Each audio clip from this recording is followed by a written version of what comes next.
Hello, everybody, and welcome to Too Weird Didn't Watch, the show where we judge movies based on nothing but their horrible, hilarious, wonderful descriptions. You say your name now. Brantley Heaton. Albert Berg! Unite! Wait, are you reading the titles now? No, Oh, okay. that was a quip. I thought Continue there your was- spiel. I thought there was a title called Unite. I need to do more spiel? Okay, spiel. Everybody go rate us on iTunes right now. Go. Thanks. It's important, for real. All right. Now, Brantley will read from the actual titles, one of which does not appear to be United. No, we are going to read Anatomy of a Psycho, which kind of like everyone else, probably. I was going to say, are they known for being anatomically different from non-psychos? I mean, Jason was a rotting corpse and Freddy was a burn victim. But those are... Jason's not a psycho. Yeah. He has feelings. They're just weird feelings for his mother.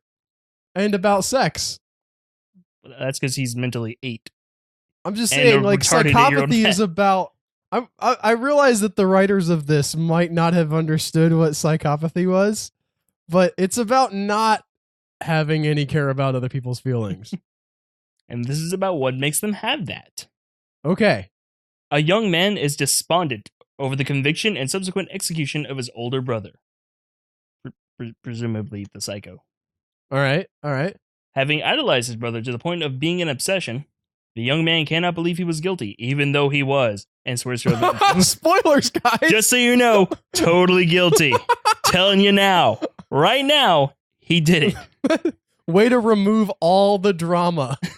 I also, when you say the word idolize, this is ridiculous, but my brain goes literal, and I think that he has like a literal Little shrine. statue of his brother, like He life might. size, carved out of butter for some reason. I don't know why. So the anatomy here, I'm presumably like they keep cutting to the autopsy, Okay, right? just randomly throughout the movie. Did they do an autopsy after they chemically inject someone? It's pretty obvious Or why maybe they he died. keeps like he has the body now, presumably, and he keeps taking different people to check to see if there was anything special about his brother, Okay. because he was perfect. If he had a weird heart, it would prove that he didn't kill those girls. Nope, his heart's perfectly normal. He's normal. Dagnabbit! Get out of our office. How did you get in here? He just breaks in with the body. And then doing He's got it slung over his shoulder. All right, y'all. I like the idea that he breaks in the middle of the night and then just waits for them to get there. And he's got the body laid down and goes, open them up. He also has the butter sculpture there too. Yeah. Just for comparison. I mean, this is what he looked like before he died. He's rotted someone since then. It's I been don't a want few you to get months. confused. It's hard to get people to do an autopsy of a guy who was killed by lethal injection. All right. Is that the end of that description? Yeah. Well, that was short Yeah. and kind of unsatisfying. Yeah. I had to warm us up. He doesn't do anything. He doesn't it doesn't say He swears to avenge him. So he hunts down the judge, and meanwhile he's having his brother autopsied. maybe it's just about the ritual of him swearing. Like it's just like a really elaborate, like he lights some candles and like has some ancient runes and he's like, I swear. I swear, oh brother, who was totally innocent. Look, Look, the butter little- statue's there and it's melting. It cuts because away of to the the candles. old timey silent movie things. He goes, he was totally guilty. Cuts back, is like, I will avenge you. Spoilers, no, he won't. Next up, and this made me laugh when I read it, The Undertaker and his pals. Which was my response. Well, this is gonna be wacky fun, right? Has to be. It's I mean, it's in pure terror, but whatever. It came out in 1966. Two restaurateurs partner up with an Undertaker in a scheme to supply both their businesses with customers. wait, okay. You said the restaurant Restaurateurs, two of them. bargain with an Undertaker. Yes. Presumably not the wrestler. Okay. In a scheme to supply both their businesses with customers. Okay. What? No, wait. I'm gonna. Okay, there's an Undertaker. He has right, and, And they're like, Two dude, pals. Presumably the restaurateurs are the aforementioned pals. right? Restaurateurs is a really weird word to put here. Like, could we not just say fry cooks or something? Well, I mean, they probably own the restaurant. I don't know if it's explained further on in the paragraph, but he's not providing meat. right? He's providing customers. He wants them to bring him. Like, is he going to be plastering up their signs in the funeral home? Like, mourning the dead? Come over to Cheddar's Burgers and have the cheddar burger. There's a free one for everybody whose relative has died. The restaurant owners go out in the night and find innocent victims. They make sure, innocent. Right, yeah. They give him a lie detector and everything. Excuse me, are you the relative of that guy from the first description? Who end up You're not supplying innocent. We'll let you live. the necessary meats for their dishes. Doesn't say murder. They go up to innocent cow farmers. Like, sir, can we have some meat? Yes. Excuse me, sir. Oh, your cows are locally sourced and organic. That's amazing. We tested you with a lie detector, so we know you're not lying. You're innocent. We don't know why we needed an Undertaker for this, but I still don't know why they need an Undertaker for this. So they're just going to kill people and use their meat. He invested in the thing. For his part, the Undertaker provides the funeral arrangements for the victims' families, which he was probably going to do anyways. I don't understand what this arrangement is. I like to think it's his idea, and he wanted to see if they would go through with it. It's like, you could kill people and serve them in your restaurant. That's a brilliant idea. I'm going to have so much business. He's just like cackling in the background in every other scene. Like, he doesn't do any crime. He just laughs like a lunatic. Unfortunately, there's like 3 other Undertakers in town, so the restaurateurs have to like really push the people. So they're setting up the things and they bust into the arrangements. They're like, excuse me, you should use the other guy. They're like, you're the owner of Cheddar's Burgers from across town. What are you doing here? We really care that your family is taken care of. He's inside all of us now. So I mean, not literally, but he'll be in us always. He's in our hearts, in the arteries. Seriously, he was kind of heavy, and cholesterol's a thing. The other one's like nudging him on the side, just shut up. This sounds wacky and fun. Sounds wacky and fun. From 1966. Is that the final sentence there? Yeah. Okay. Just he does the funerals, which again he was probably gonna do anyways. Yeah, I'm trying to wrap my head around. This just sounds like a bad movie. It sounds funny. Not on purpose, but yeah. But it sounds like it really, legitimately, I'm asking what these guys want to use human people meat in their food. Okay, whatever. That sounds dumb. They didn't need to make a deal with this guy. They did. He was going to get the business already. They were going to get the meat already. There's no reason for this plot to exist. I mean, the question is... Except for that wonderful title. Do they bring the bodies to him? Like, because there's a bit where it goes, because he's doing the funerals. Oh, He's doing the funerals. And at some point, they have to go from having chopped off chunks of people to cook to the people they know finding the bodies. Sounds really involved. When you could just eat cows. Yeah. You could just eat dead cows. We have a lot of those. There's plenty of them. That's why I complain about steak being expensive, because there's cows everywhere. It sounds ridiculous. So you're positing that perhaps the deal with the Undertaker involves him flaying the skin off of these people. No. My question taking is, the meat and then like stuffing something else back inside the skin. You have to, because otherwise there would immediately be a police investigation, and then it would get to him, and that's way too risky. Yeah. Yeah, I understand what you're saying. Clearly, and this is the 60s, so people were all high and drunk. So he could just be like, newspaper. Flawless. It still doesn't answer the question of why people meat was so preferable, but sure. Apparently we taste like pork. Well, there are pigs as well out there. All right, next up we have Dr. Jekyll and the Werewolf. Okay. Dr. Jekyll is already kind of werewolfy on his own. He just turns into like a really mean person. Yeah. Werewolves turn into really savage mean people. Yeah, not exactly people anymore, but still. Is this going that direction? Is Dr. Jekyll just an annoying werewolf instead of being Mr. Hyde? Because that just ruins... I mean, Dr. Jekyll gets ruined basically in every adaptation anyway. Yeah, it's really hard to do. The Once Upon a Time adaptation of him irritates me to no end because they sort of like have them be separate personalities. Mm-hmm. And that's not the point. The point is that Mr. Hyde is inside of Dr. Jekyll all the time. Why you can't have them be split personalities? Because that's not what it's about. It's about how that Mr. Hyde is in all of us. It's in this really good, upstanding doctor that everybody respects. And that's not all that funny for this podcast, but I'm just saying, screw you, Once Upon a Time, and your stupid take on Dr. Jekyll and Mr. Hyde. Literature rant. Proceed. A man tortured by the curse of the werewolf goes to London with a female companion in search of a doctor with a possible cure.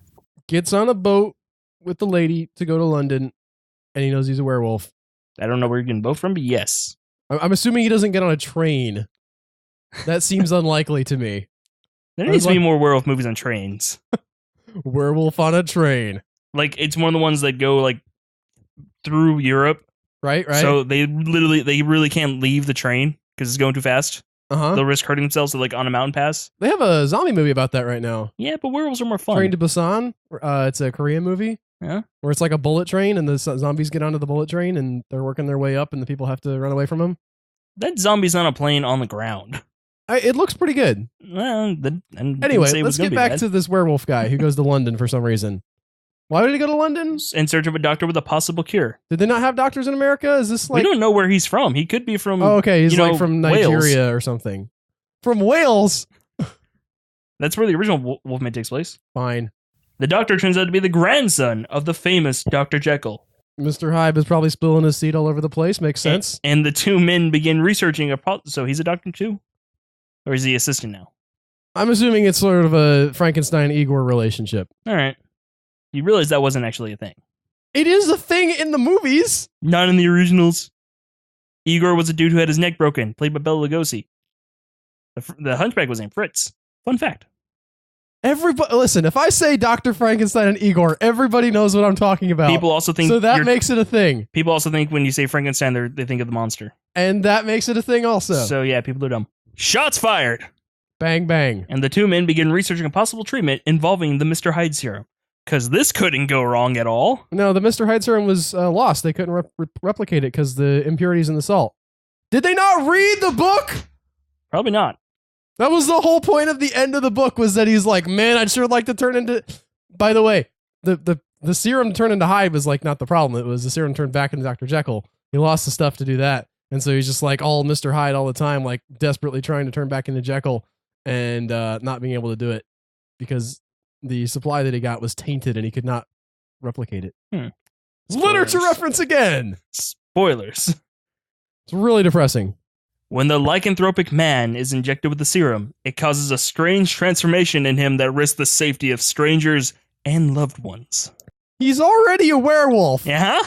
And they're like, you know what we should do? That's why I said this would go wrong. Because they took the Mr. Hyde serum and was like, stab. What could go wrong? You're already evil once a month. What if we just had a serum that could turn you evil all the time? That's probably what it is. Just turns into the werewolf permanently. But he's like a really mean werewolf now. Yeah. Before he was just like a dog.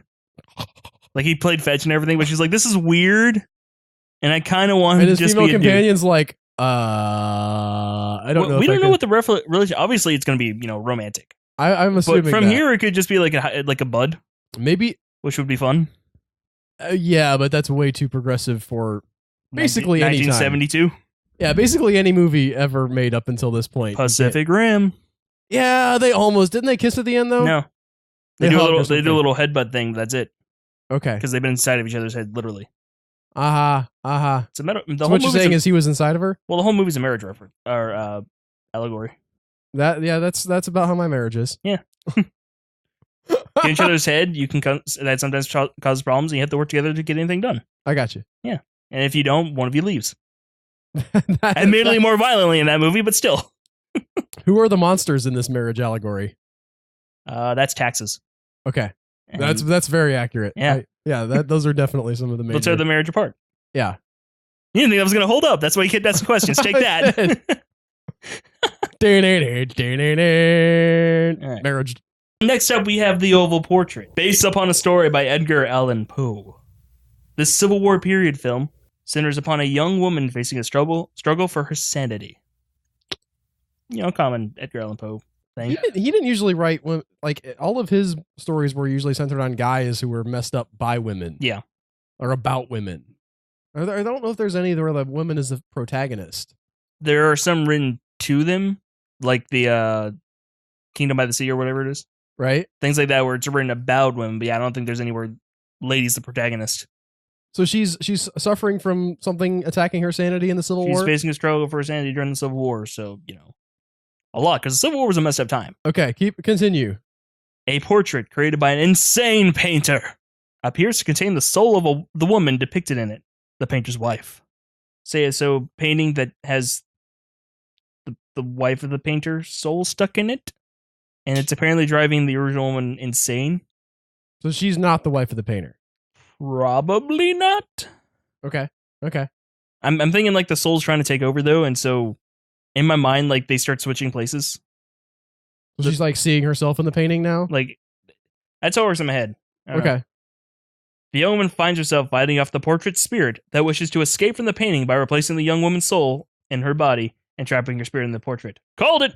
I'm really glad it was a chateau, but during the Civil War. Yeah, no. For Edgar Allan Poe, that wasn't even That was contemporary, yeah. Yeah, that wasn't like a period piece. He was just like, yep, around this time. Like they didn't need to set it in the Civil War. Does anyone's story start like that? Just like about now-ish, kind of. Around now? When this is written, not when you read it. There are movies that start like present day, but they're clearly like in the very near future. Yeah, those are the best. The interesting thing, there's a famous series of short stories called The King in Yellow that is set in the future of 1920. It starts, I think it was written in like 1905, and it's actually pretty bizarre because like this, he's trying to create this odd alternate future, in an alternate future, obviously, because he's trying to predict, but it feels like a weird alternate history where Europe had like these odd execution chambers and stuff. And again, this is the literary episode of Too Weird Didn't Watch. Yeah. I think it's a show about movies. Finally, we have Guru, the Mad Monk. Is this going to be better than The Love Guru? I don't know. I refuse to watch that. Okay. A psychotic priest operating in a prison colony hides his depraved activities from his superiors and the local populace. Okay. He's psychotic. He's working in a prison colony. He's a priest. He's a priest. What kind of priest? One that's psychotic. Oh, is that like a religion now? I don't know. It says I psychotic am the priest. Church of Psycho. Oh, he worships Cthulhu. Okay. Rolling with it. In a prison colony. Where are those at? I don't think Those are they islands, have yeah? those anymore. Like back in the day, so like Australia, right, had a lot of prison colonies where they would just send people as like, you're a bad person and we're going to send you where there's no conceivable way you could ever make it back here because it's on the other side of the world. And if you survive the trip there, you ain't swimming back. Fun fact, they did that in Napoleon twice and he escaped both times. Yeah, but they sent him to like a cushy island resort. Oh, They yeah, didn't 'cause send he him to was awesome. Australia. The nightmare world. Yes. All right. We're going to assume this takes place in Australia, mate. All right. Shrimp on the Barbie. He struck a deal. That's not... That was Scottish. I don't know why there. Scotty is reading this I don't- all of a sudden. I was trying to go for Australia. It came out of Sean Connery. Did messed you hear up. me absolutely not try to do the accent? Yeah, that was That's smarter. why. That was smarter. I just said mate and shrimp on the Barbie, and I assumed people would get the idea. You know, my brother went to Australia. Yeah? To visit my dad when he was working there. Not one person said shrimp on the Barbie, and brother got super mad about it. Well, they don't say shrimp, I know. and I don't like that. They're prawns. Even today, even us, like I probably would barbecue some shrimp, but I don't do it regularly, and It's I pretty good. talk about it even fewer times. Yeah. I don't go around in a regular conversation being like, "Oh man, had some barbecue shrimp the other day, was delish." Well, you shouldn't use the word delish. I'm glad all my Finish. fellow Americans also talk about this all the My time. fellow Americans.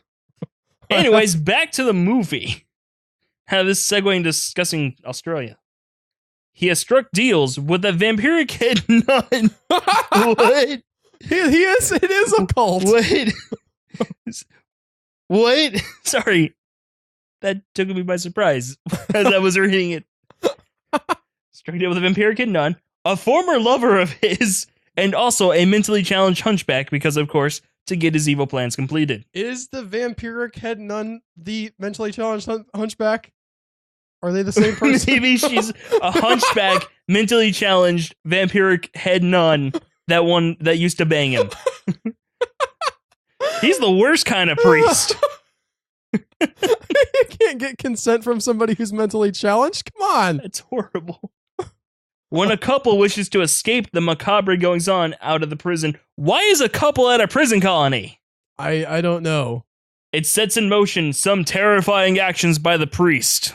Not the Not other than banging a vampiric hunchback. I mean, he did apparently. Mind you, this is after the first sentence that says that he hides his depraved activities from his superiors.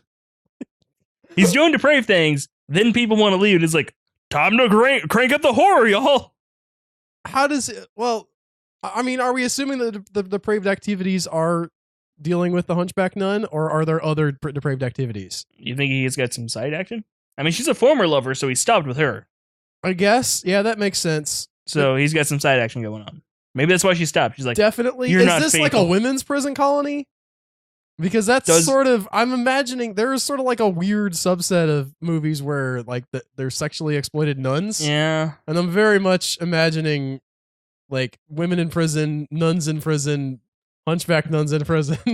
It's a very specific colony of prisoners. Hunchback criminal nuns that happen to be vampires. That's horrifying. I'm just imagining. On a whole metaphysical level, that's horrifying. Like a whole colony of hunchback vampiric nuns who don't have their sanity anymore. Just coming and at the priest, maybe, and the psychotic priest who just lives there. Is he the only man on Nun Island? Well, there is the couple. Does it say they're man and female? No, it just says a couple. Oh, okay. We could assume they're real progressive. Came out in 1970, maybe. There's like a whole lot of subtext that just don't say it outright. That was great. And that's going to do it for this episode. Yes. I don't think we're going to do better than Hunchback Vampiric Nuns. Thanks so much, guys, for listening. As we mentioned at the top of the show, don't forget to subscribe if you haven't done that and rate us on iTunes. That does a big help to us. And tell your friends about Too Weird I Didn't Watch. And we'll see you guys next week. Bye, guys. Bye.